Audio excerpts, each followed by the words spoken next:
Hey, everybody, welcome to another episode of WP the Podcast. I'm David Blackman. And I'm Tim Streifler. In today's episode 737, this might be the most important web design topic of all 737 episodes, Tim. How to I'm gonna sell web design services effectively. I'm gonna take it one step further, David. I'm gonna say that this episode, if you're listening, is going to be the most important podcast episode that you've ever listened to. If you are someone who sells client websites, Absolutely. All right. So, first thing that we want to tell you is that sales is, or what I want to tell you is sales can be a very scary thing for a lot of people. Sales is just something that I've normally excelled at my entire life. And it's not been a difficult thing for me. And it's not because I've been through any courses or I did the Zig Ziglar stuff or anything like that. I have always intuitively I've had a servant's heart. So I've always wanted to help the person on the opposite of me as opposed to getting something from them. So my motives all of my life have been to give rather than to get. Well, there's no secret in that when we have that mindset of giving, we end up getting a whole lot. So the first thing and most important thing about selling is, if you're selling web design services, sell through client education. Educate the customers.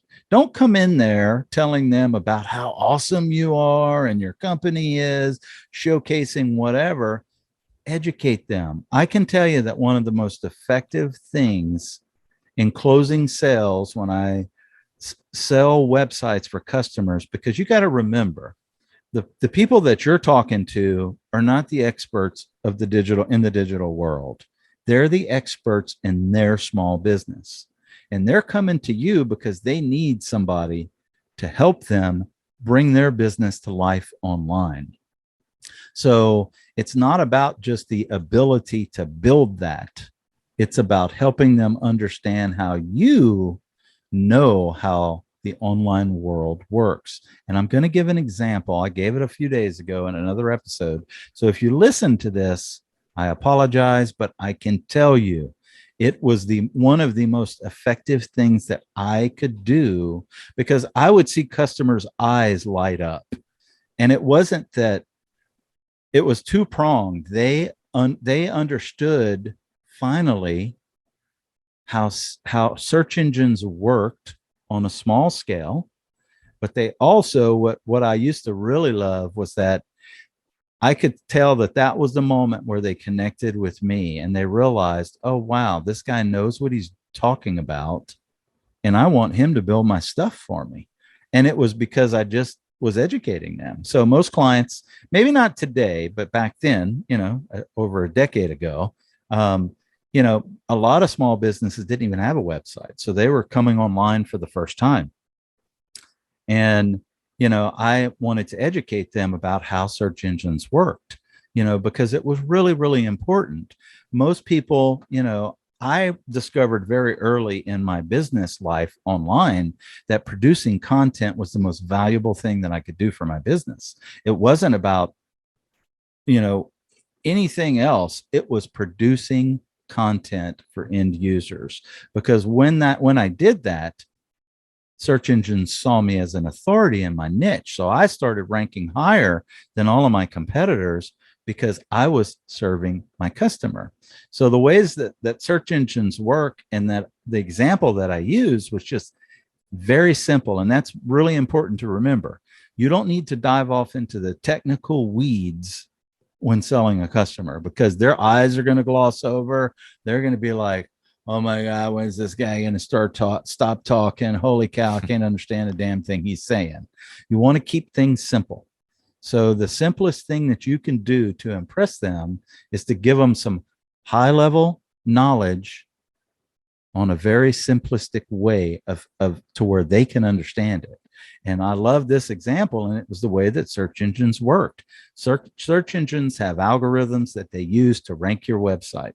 How do they do that? They have spiders or bots that come to your website every day, and they crawl your website and they read your content.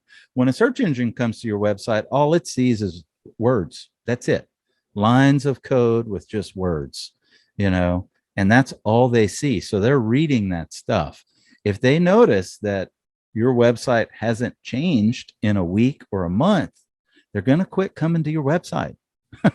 They're going to think, oh, this guy doesn't update their site. We don't need to crawl it anymore. And that was why it was so important to continuously produce content. So if you're doing a blog post, and it doesn't mean you have to put content out every day, put it out once a week, once every 2 weeks. That's much better than your customers are doing. Your competitors are doing, I promise you. But what happens is the search engines come and they continuously crawl your site. If you're not producing new content, they quit crawling your site, and that's where your competitors get an advantage over you who are producing content. And I could see when I would explain that simple little search engine nugget, which was so easy, the customer understood it, their brain clicked, and what it did was they understood, oh, this is important.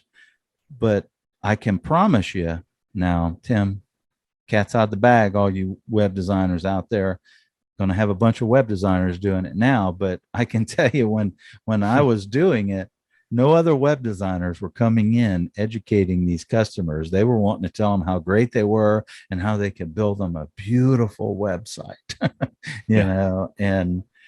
so it was very different. They knew.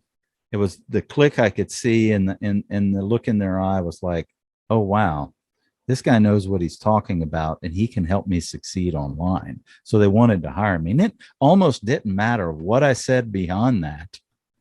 They were hiring me. So Tim's going to talk a little bit about number 2 on our list. Go, Tim.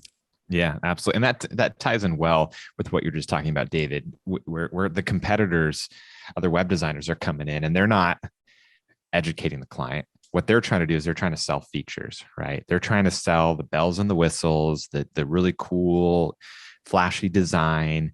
And, some clients might be attracted to that and they might think it's cool. However, what is way more effective and what's going to help you stand out is not selling features and bells and whistles, but instead selling what's actually going to help accomplish your client's goals. So for example, your client might tell you that they want a new website, right? They might tell you that they just, they need a good online presence and help them look professional online. But really, that's not what they want. That's what they think they want. What they really want is they want more calls. They want more inbound leads. They want more emails on their email list. They might want more sales. Like, at the end of the day, that's what they want. That's what the website's supposed to do. And so if you come in and you do what Davidson, you sell through client education and you don't sell features, but instead you talk about what is actually going to help accomplish their goals, listen to what their needs are and pry a little bit and say, well, actually, I don't think you actually want just a website. What I think you want is getting more people calling you to come and fix their toilet, right? If they're a plumber.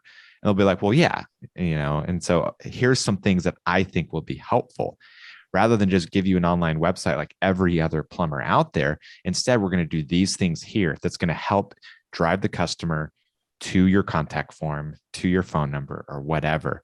And so basically you're selling a solution rather than a website. And that's really what clients want, even if they don't realize that that's the case. And so that's going to help you stand out and close deals because they're going to be talking to 2, 3, 4 other web designers that are selling them on, these flashy websites for these other companies that paid them a lot of money and they're really good and they have all this experience and stuff. But if you're actually going in and you're educating the client and you're showing them what you're going to do is actually going to help them get more calls or get more booked clients, whatever their actual goal is, they're going to go with you, even if you're twice as much as the other guy.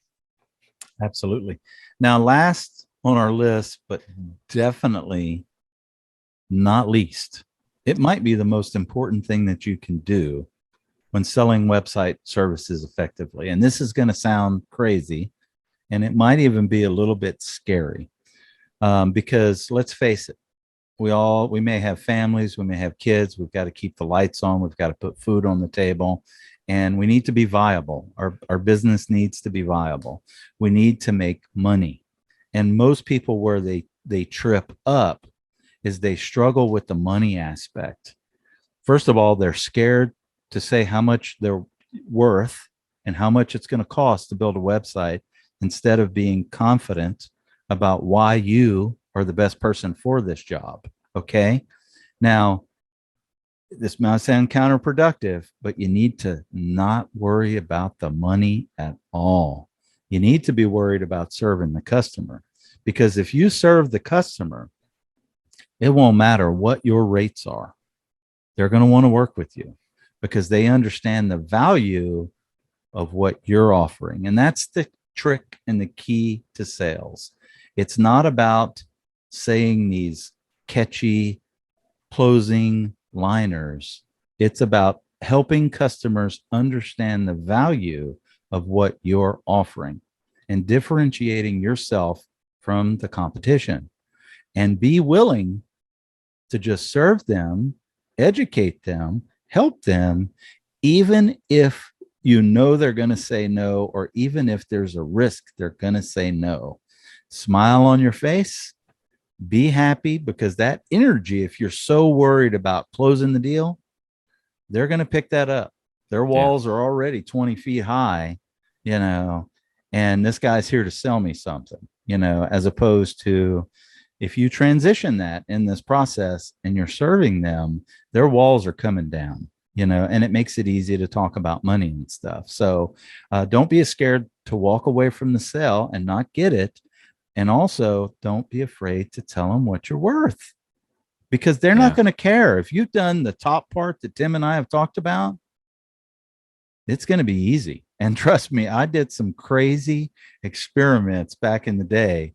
Tim probably remembers, where I was like, we had so much work and we really didn't want to do client services anymore, but I was willing to meet with people. So I would meet and I would educate. And then I just started upping the price just to do some tests. And I mean, I got to some insane pricing for basic websites, and the businesses still hired me because we had so much work. I didn't want any more work.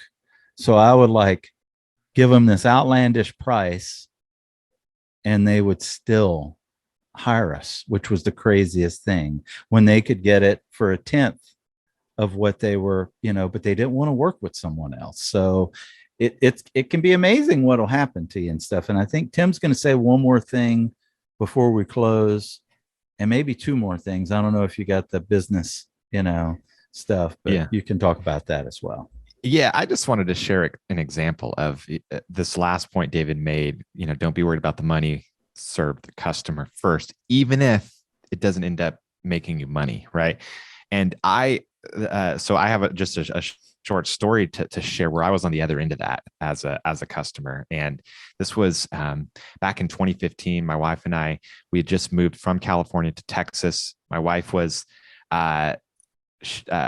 in grad school full time while also working full time, and I was in kind of the beginning stages of my business. So I had like built up some clients in Southern California, and then we moved to Texas, and I had 0 clients, and so money was tight. We had one car, and I was driving my wife to work. She's a nurse practitioner now. Back then, she was a regular RN, and it was on Thanksgiving Day, and I was driving her to work so she wouldn't have to, you know, go alone. And on the way, we hit a deer. This is in Central Texas. And it was already dead, but we ran over it coming over a hill, and the bottom antlers just jacked up the bottom of our car to the point where there was literally parts of the car dragging on the ground. And we're like, dang, like finances are super tight. I wasn't bringing in that much money. Nurses in Texas don't make that much money compared to California. And so we were like, shoot, like, how are we going to afford to like get this fixed? This is our only car. My wife's job was really far. So we took it to, we found a good car service mechanic, full service place, had good reviews on Yelp. So we took it to them, prepared for them to just upsell us and tell us all these things that are wrong with the car. And the guy comes out and he says, no charge today. All we did was we just took off the skid plate. I know nothing about cars, but cars have a skid plate that kind of protects the under parts of the car from like rocks and stuff. And so that was what got jacked up, was that plastic skid plate that was dragging down. We didn't know if that was necessary, if there was further damage. They could have charged us a lot of money and made it a whole big show and basically do all the things that people fear mechanics are going to do when you aren't well versed in how cars work. But instead they said no charge. We just took it off. You don't really need it. It's not a necessity. You're fine. And that was like a breath of fresh air. Like, really? Like, we thought we we're gonna have to pay hundreds of dollars, thousands of dollars that we just didn't have at the moment. And instead, he told us that there was no charge. We don't live in Texas anymore, but we went back to them again and again for years while we still lived there, because they earned our business for life, because they weren't worried about that money in that moment. They were just focused on serving us as the customer, and it didn't take them very long to do. And so they didn't charge us for it. And so that was like a huge deal for us at the time. And so, yeah, we became really good clients of theirs, bought multiple other cars and brought them all there, and wrote them multiple good reviews. And so I think that is just a stunning example of good customer service and putting service over money when you're in a client services business. And that's how you earn customers for life. So yeah, I wanted to share that story because that just perfectly illustrates what David was talking about. Yeah, it's a great not being story. worried about the money. Yeah, definitely. And so that brings us to, I wanted to mention our Divvy Business Expert course. So what you got today was a small little preview of the types of stuff that we teach in our business course over on wpgears.com, because we don't just teach you, or we don't really in this specific course teach you how to build websites, but we teach you how to build a business around building websites. And so it's all about closing and sales and the marketing and contracts and all the business stuff how to find that you customers. don't really see. Exactly. Yeah. Exactly. So anything else, David, you want to add to that? I don't think so. I think this might go down in history as our longest episode ever. I think However, but the most valuable. It is very valuable. And I did think something great. I'll tell you offline, Tim. All right. Tomorrow we've got another great topic in episode 738. Stop selling web design features to your clients and do this instead. Man, I sound like we got the same topic going back and forth every single one. Come join us tomorrow. Until tomorrow, we'll see you then.